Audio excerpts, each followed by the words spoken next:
Tollywood film మేకింగ్లో creative director కృష్ణవంశీకి ప్రత్యేకమైన స్థానం ఉంది. అనుకున్న కథను, సీన్లను పక్కాగా తెరకెక్కించడంలో ఎంతకైనా తెగిస్తాడు అని చెప్పుకుంటారు. సన్నివేశాలను తాను అనుకున్నది అనుకున్నట్లుగా తీయడానికి చాలా కష్టపడతాడని, అందుకోసం నటీనటులను కూడా చాలా కష్టపెడతారని పేరు సంపాదించుకున్నారు. కృష్ణవంశీతో పనిచేసిన కొందరు నటీనటులు ఆయనతో మళ్లీ పని చేయాలంటే దలుచుకుంటారు. తనతో పనిచేయడం కష్టమనే ఆరోపణలపై ఇటీవల మీడియాకు కృష్ణవంశీ వివరణ ఇచ్చాడు. అదేమిటంటే, నాతో కలిసి పనిచేసిన వాళ్ళలో కొంతమంది తిట్టుకునే వాళ్ళుంటారు. ఆ విషయం నాకు తెలుసు. అయితే కృష్ణవంశీ దగ్గర చాలా నేర్చుకున్నాను అని చెప్పేవాళ్ళు చాలా మంది ఉన్నారు. నా గురించి చెడు చెప్పేవాళ్ళకంటే మంచి చెప్పేవాళ్ళు ఎక్కువ ఉన్నారని తెలుసు. అది చాలు నాకు సంతృప్తి కలగడానికి అంటారు కృష్ణవంశీ. నా గురించి చెడుగా చెప్పేవాళ్లలో ఒక హీరో గురించి తెలుసు. అతనికి జ్ఞాపక శక్తి చాలా తక్కువ. 2 డైలాగుల కంటే ఎక్కువ చెప్పలేడని కృష్ణవంశీ తెలిపారు. ఆ హీరో పేరును ప్రస్తావించడానికి నిరాకరించినట్టు సమాచారం. ఆ హీరో సరిగ్గా పాత్రను అర్థం చేసుకోలేడని, అలా కాదు ఇలా చేయాలని అంటే నాపై ద్వేషం పెంచుకున్నాడు అని పేర్కొన్నారు.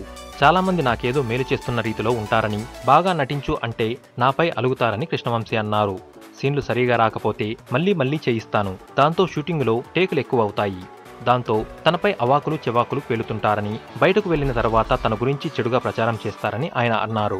సినిమా ప్రేక్షకుల అంచనా మేరకు గోవిందుడు అందడు వారే చిత్రాన్ని తీయలేకపోయాను. మెగా హీరో రామ్ చరణ్ కు నిరాశ కలిగించాను. ఆ విషయంలో చెర్రీకి రుణపడి ఉంటాను. ఆయన కెరీర్లో గుర్తింటుపోయే సినిమాను చేయాలని ఉంది. అంతా అనుకున్నది అనుకున్నట్టు జరిగితే అది సాధ్యమవుతుంది అని కృష్ణవంశీ వెల్లడించాడు.